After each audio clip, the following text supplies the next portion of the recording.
Hello and welcome.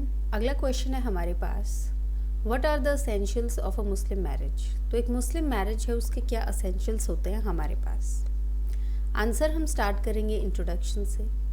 Introduction में आ गया हमारे पास कि एक मुस्लिम मैरिज को कंसिडर किया जाता है कि एक कॉन्ट्रैक्ट के तरीके से, क्योंकि जो एलिमेंट्स जो कॉन्स्टिट्यूट करते हैं एक मैरिज को और जो मैनर है जिसमें ये कंप्लीट किया जाता है वो सिमिलर है एक सिविल कॉन्ट्रैक्ट से। एक निकाह जो है वो बेस्ड होता है प्रोसेस पे। कौन सी प्रोसेस पे? इज्म और कबूल पे। इसका मतलब है कि जो ऑफ़र है वो फॉर्मली दिया जाता है हस्बैंड के द्वारा, और यहाँ पे जो है एक एक्सप्रेस एक्सेप्टेंस होनी चाहिए ऑफ़र की वाइफ के द्वारा और उसके ऑथराइज्ड एजेंट के द्वारा। और देयरफॉर जो असेंशियल प्रोसेस है फॉर्मेशन ऑफ निकाह का वो जो है असेंशियली एक कॉन्ट्रैक्ट है। तो इंट्रोडक्शन में हमने क्या बोला है? इंट्रोडक्शन में हमने बताया है कि जो मुस्लिम मैरिज है उसको जो है एज अ कॉन्ट्रैक्ट देखा जाता है, क्योंकि उसके जो असेंशियल्स हैं और जिस मैनर में वो होता है वो जो है सिमिलर है हमारे पास एक सिविल कॉन्ट्रैक्ट से। उसके बाद जो मुस्लिम सेरेमनी है हमारे पास, जो निकाह है, उसको हमने थोड़ा सा यहाँ पे पार्ट्स में समझाया है और बताया है कि कैसे जो है ये ऑफ़र और एक्सेप्टेंस सिमिलर है हमारे पास कॉन्ट्रैक्ट से। फिर आ गया हमारे पास असेंशियल्स क्या है एक मुस्लिम मैरिज के। फॉलोइंग जो है वो असेंशियल कंडीशंस हैं एक वैलिड मैरिज की। पहला आ गया हमारे पास पार्टीज़ जो हैं वो कॉम्पिटेंट होनी चाहिए। दूसरा आ गया कंसेंट होना चाहिए पार्टीज़ का या फिर गार्डियन का। तीसरा आ गया फॉर्मेलिटीज़ क्या हैं। फोर्थ आ गया हमारे पास एब्सेंस जो है किसी भी प्रोहिबिशन से। फर्स्ट है हमारे पास कॉम्पिटेंट पार्टीज़। तो जब टाइम होता है मैरिज का उस समय पे जो दोनों पार्टीज़ हैं, मतलब जो लड़का है और जो लड़की है, वो कॉम्पिटेंट होनी चाहिए। इसका क्या मतलब है? इसका मतलब है सबसे पहले कि वो साउंड माइंड के होने चाहिए। दूसरा आ गया कि वो अटेन कर जाने चाहिए जो एज है प्यूबर्टी की, जो प्रिज्यूम की जाती है कि 15 साल होती है। तीसरा आ गया वो मुस्लिम्स होनी चाहिए, वेदर वो शिया हैं या फिर सुन्नी हैं। तो हमारे पास कॉम्पिटेंट पार्टीज़ में हमारे पास 3 कीवर्ड्स हैं। पहला है साउंड माइंड हमारे पास, दूसरा है हमारे पास एज ऑफ प्यूबर्टी, तीसरा है हमारे पास मुस्लिम्स होने चाहिए। तो ये 3 कीवर्ड से आप जो है 3 कंडीशंस बताएंगे। फिर थोड़ा सा पढ़ लेते हैं एज ऑफ प्यूबर्टी के बारे में। ये नोट किया जाना चाहिए कि जो मुस्लिम लॉ है वो मैरिज के पर्पस से, डिवोर्स के पर्पस से या फिर डावर के पर्पस से जो एज है मेजॉरिटी की वो 18 ईयर्स जो है वो नहीं है। इन मामलों के रिस्पेक्ट में जो एज है मेजॉरिटी की वो कंसिडर की जाती है जो एज है प्यूबर्टी की। एज जो है प्यूबर्टी की वो एक एज है जहाँ पे पर्सन सपोज करता है कि उसने सेक्सुअल कॉम्पिटेंसी जो है वो एक्वायर कर ली है।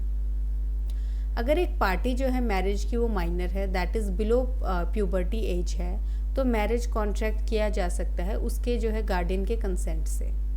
एक माइनर की मैरिज बिना कंसेंट के गार्डियन के वो वॉइड होगी।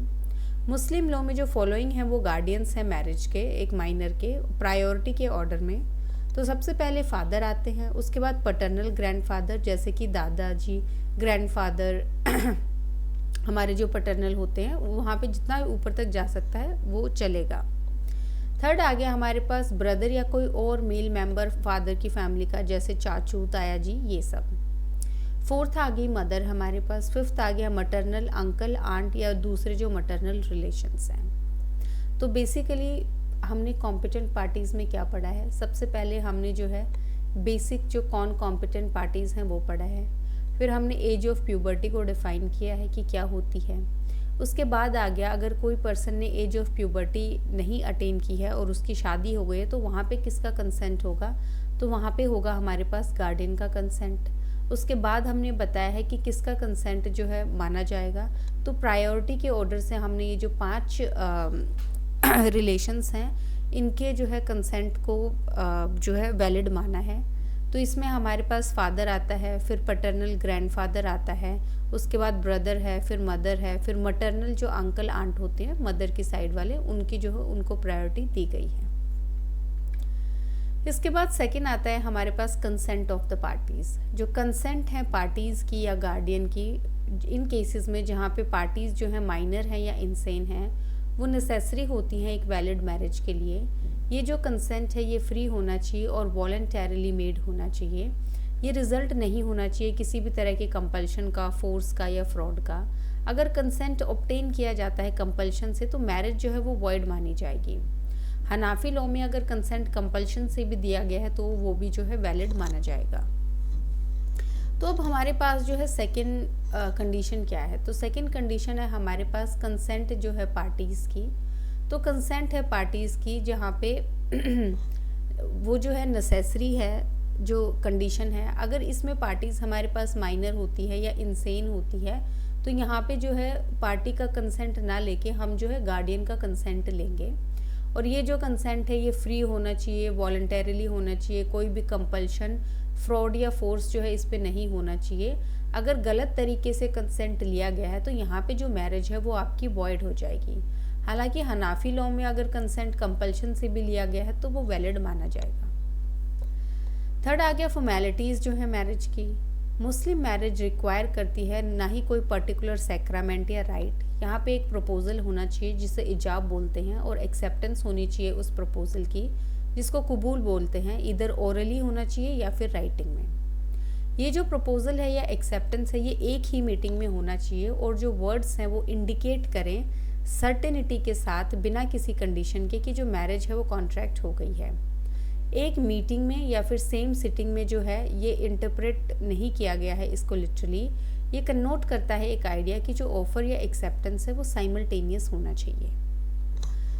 तो अगर हम फॉर्मेलिटीज़ की बात करते हैं तो यहाँ पे बेसिकली हमारे पास 3 अभी तक फॉर्मेलिटीज़ आई हैं। पहला आ गया हमारे पास ऑफ़र होना चाहिए, दूसरा आ गया इसमें हमारे पास कि एक्सेप्टेंस होना चाहिए उस ऑफ़र का, तीसरा आ गया इसमें हमारे पास कि सेम सिटिंग में या 1 मीटिंग में होना चाहिए। तो 1 मीटिंग हो गया हमारे पास या फिर हमारा सेम सिटिंग में होना चाहिए, मतलब साइमल्टेनियस जो है वो होना चाहिए। फिर बात आती है विटनेसेस की। जो ऑफ़र या एक्सेप्टेंस है वो दिया जाना चाहिए 2 कॉम्पिटेंट विटनेस की प्रेजेंस में। कोई भी मेल मुस्लिम जो कि साउंड माइंड का है या फिर जिसने अटेन किया है प्यूबर्टी वो विटनेस हो सकता है। अगर 2 मेल मुस्लिम्स जो अवेलेबल नहीं है तो एक मेल जो है 2 फीमेल के साथ ये रिक्वायरमेंट फुलफ़िल करेगा। एक मैरिज जो है बिना विटनेसेस के या इनकॉम्पिटेंट विटनेस की वो इरेगुलर होती है जिसको हम फसीद बोलते हैं। शिया लॉ के अकॉर्डिंग जो प्रेजेंस है विटनेस की वो लीगली रिक्वायर्ड नहीं है। एक मैरिज वैलिड होगी अगर विटनेसेस नहीं भी हैं शिया लॉ में तब भी। तो फोर्थ आ गया इसमें हमारे पास विटनेसेस। तो विटनेसेस की रिक्वायरमेंट है हमारे पास। इसमें आ गया हमारे पास 2 मेल विटनेसेस होने चाहिए। 2 मेल विटनेसेस नहीं है तो 1 मेल + 2 फीमेल जो है विटनेसेस चाहिए। इसमें अगर विटनेसेस नहीं है तो ये मैरिज जो है इरेगुलर मानी जाएगी जिसको जो है हम फसीद बोलते हैं। शिया लॉ में इसका एक्सेप्शन है पर जनरल रूल जो है यही है। तो फॉर्मेलिटीज़ में बेसिकली हमारे पास जो है 4 पॉइंट्स बनते हैं। ऑफर, एक्सेप्टेंस, 1 मीटिंग में सेम सिटिंग में होना चाहिए और विटनेसेस होने चाहिए 2 मेल मेंबर या 1 मेल और 2 फीमेल। नहीं है तो इरेगुलर फसीद मानी जाएगी। फिर आ गया हमारे पास एब्सेंस ऑफ प्रोहिबिशंस कि एब्सेंस होनी चाहिए किसी भी तरीके की प्रोहिबिशन की। एक वैलिड मैरिज के लिए कोई भी इम्प्लीमेंट नहीं होना चाहिए जो ले डाउन किया गया है मुस्लिम पर्सनल लॉ में। प्रोहिबिशंस जो हैं वो हो सकते हैं एब्सोल्यूट, रेंडर करना एक मैरिज को वॉइड, या फिर रिलेटिव जो रेंडर करेगा एक मैरिज को इरेगुलर। फिर आगे इसमें हमारे पास मैरिज एग्रीमेंट्स, कंडीशंस जो इम्पोज की जा सकती हैं। एक मुस्लिम मैरिज एक कॉन्ट्रैक्चुअल है नेचर में। जो पार्टीज़ जो है मैरिज के या फिर उनके जो गार्डियन हैं, अगर पार्टीज़ माइनर हैं या इंसेन हैं, वो एंटर कर सकते हैं एक अग्रीमेंट में रेगुलेशन के लिए उनके जो मैरिटल रिलेशंस हैं। तो जो अग्रीमेंट कंटेन करती हैं कंडीशंस वो होनी चाहिए। कंसोनेंस में होनी चाहिए जो प्रिंसिपल्स हैं इस्लाम के, मतलब इस्लाम के जो प्रिंसिपल्स हैं उनसे ऑपोजिट नहीं होनी चाहिए, उन्हीं के जो है अग्रीमेंट में होनी चाहिए। रीज़नेबल होनी चाहिए और जो है लॉफुल होनी चाहिए। तो ये 3 कंडीशंस हैं हमारे पास मैरिज के अग्रीमेंट की। तो इसमें जो है बेसिकली हम जो प्रोहिबिशन वाला जो आपका डिटेलिंग में करेंगे वो हम जो है नेक्स्ट वीडियो में करेंगे, क्योंकि इसका आपको अलग से भी जो है क्वेश्चन पूछा जाता है।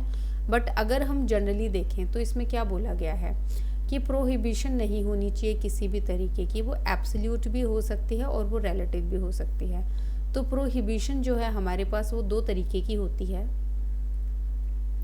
एक होती है एब्सोल्यूट हमारे पास और दूसरी होती है रिलेटिव हमारे पास।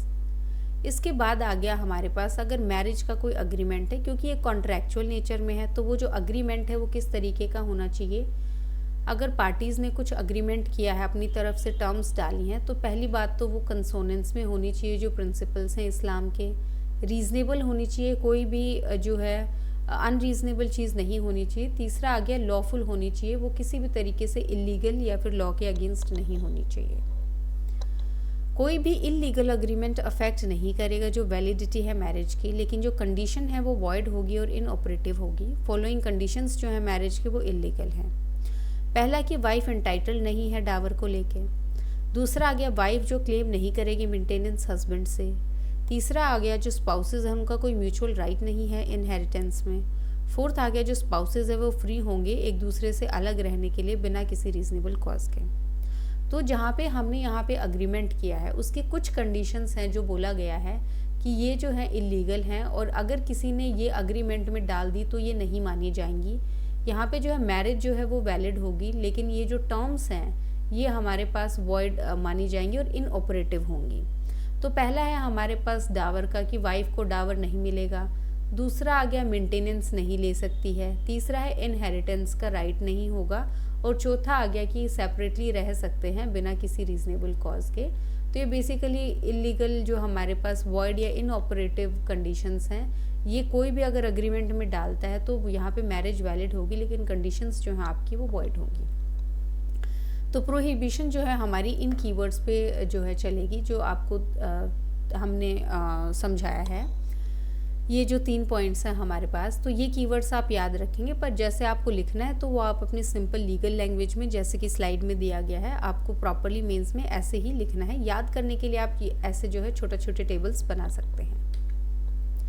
फिर आ गया हमारे पास कंक्लूजन। 10 जो पार्टीज़ जो है मुस्लिम मैरिज की वो फ्री हैं एंटर करने के लिए अग्रीमेंट्स में और पुट करने के लिए कोई भी कंडीशन जो उनको लगता है प्रोवाइड की गई है, लेकिन ये जो कंडीशंस हैं ये रीज़नेबल होनी चाहिए और अन इस्लामिक नहीं होनी चाहिए।